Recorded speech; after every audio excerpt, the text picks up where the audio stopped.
Alors le PL du Valentin, en fait, c'est 5 centres constitutifs, 3 CFPPA, un situé à Nyons, l'autre à Die et l'autre à Bourg-les-Valences, un lycée agricole et une exploitation située sur le site de Bourg-les-Valences.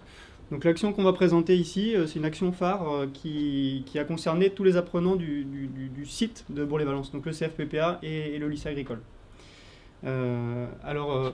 L'exploitation agricole, c'est une exploitation qui est conduite en bio, en intégralité, qui est très orientée vers le circuit court et qui a notamment une production en arbo, qui est une production sur laquelle on utilise encore pas mal de produits phytosanitaires. Voilà. Et donc, sur cet atelier arbo, nous avons la particularité d'avoir un verger qui est situé au milieu de la cour du lycée agricole. C'est un petit verger de 1000 m² et qui nous posait problème, tout simplement parce que faire des traitements phytosanitaires dans un verger, au milieu d'une cour de lycée, c'est compliqué. Voilà. Et donc du coup, ce verger de 1000 m², il a permis d'enclencher une réflexion en fait sur l'utilisation des produits phytosanitaires et finalement la production de fruits sans utiliser de produits phyto. Cette réflexion, elle a été pilotée par Amélie Jeunet, qui était chef de projet de 2016 à 2019 sur l'établissement, et elle a associé DEA, enseignants, formateurs, apprenants, et puis aussi des partenaires extérieurs, et puis les salariés de l'exploitation agricole. On s'est appuyé sur des partenaires extérieurs, l'INRA de Gautron, qui est situé à 3 km et qui est une unité expérimentale qui travaille en arbo et notamment sur la thématique du zéro phyto. La plateforme TAP, qui est une plateforme pilotée par la Chambre d'agriculture de la Drôme, qui est pareil, située à une dizaine de kilomètres et qui travaille sur la thématique agroforesterie. Et puis l'ISARA de Lyon. Voilà. Et ces 3 structures, elles nous ont apporté un appui méthodologique et technique.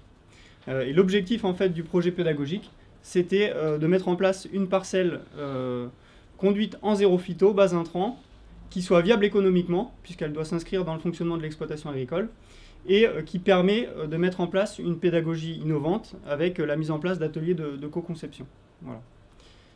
Ce que je vais donc vous expliquer maintenant, ça en fait c'est la commande du chef d'exploitation, arriver à produire en zéro phyto, de manière à ce que ce soit viable et que ce soit cohérent par rapport à ce qui se fait sur le reste de l'exploitation. Du coup, tout a commencé par des ateliers de co-conception qui ont associé des adultes en BPREA orientation arboriculture et maraîchage et des BTS APV par apprentissage qui avaient comme consigne qu'il fallait zéro phyto et que ce soit économiquement viable et que ce soit cohérent avec notamment ce qu'on peut faire en transformation au niveau du lycée et la vente directe qui se fait également sur site.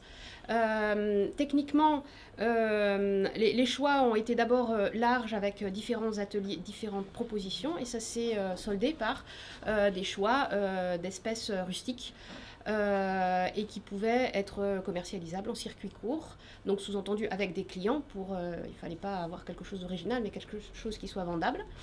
Donc figuier et plaques minier. Puis autre atelier de co-conception pour concevoir la strate herbacée, avec évidemment les mêmes consignes.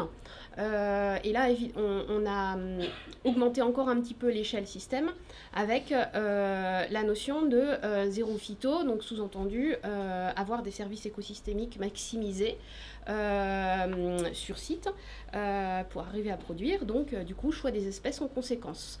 Et à cela est venue s'ajouter une autre classe qui a travaillé également sur ces services écosystémiques et qui a abouti à l'installation d'une haie qui faisait donc notamment brise-vent et également refuge auxiliaire. Donc on aboutit à 1000 m² de verger, de plaques miniers, de figuiers, avec des interrangs en artichaut et en rhubarbe, et sur le rang de la lavande et du romarin, avec une haie brise-vent, avec des nichoirs, pour beaucoup d'espèces animales différentes, des tas de pierres pour les lézards, une bande fleurie, et des BTS, des BPREA, et maintenant les cycles généraux qui viennent également sur la parcelle comme site pédagogique un peu de référence pour appréhender toutes ces notions complexes en fait. Voilà, jusqu'aux collègues de SC qui se sont servis de ce support-là pour fabriquer un panneau de communication avec des exigences là aussi particulières. Tout le travail qui a été fait en fait sur la co-conception, sur la réduction d'intrants, il a permis aussi, il a, on va dire, amené aussi le CFPPA à créer une UCAR en fait sur la mise en place d'aménagement agroécologique au sein des vergers. Donc voilà, une des conséquences de cette parcelle, c'était aussi ça.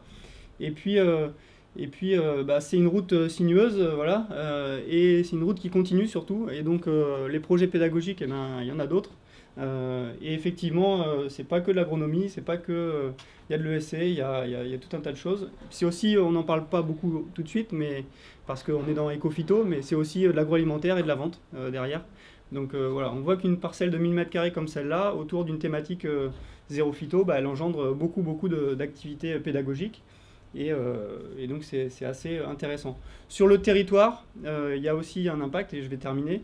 Il y a un impact puisque en fait cette parcelle elle a été présentée lors d'une journée de communication éco-phyto qu'on a fait sur site à une centaine, où il y avait une centaine de professionnels.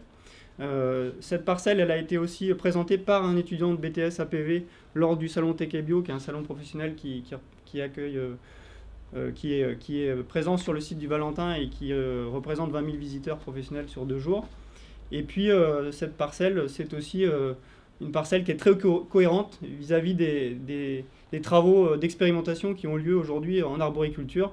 Et donc on n'est pas à l'arrière du train, on est bien dans le wagon de tête avec l'INRA, avec la plateforme TAB.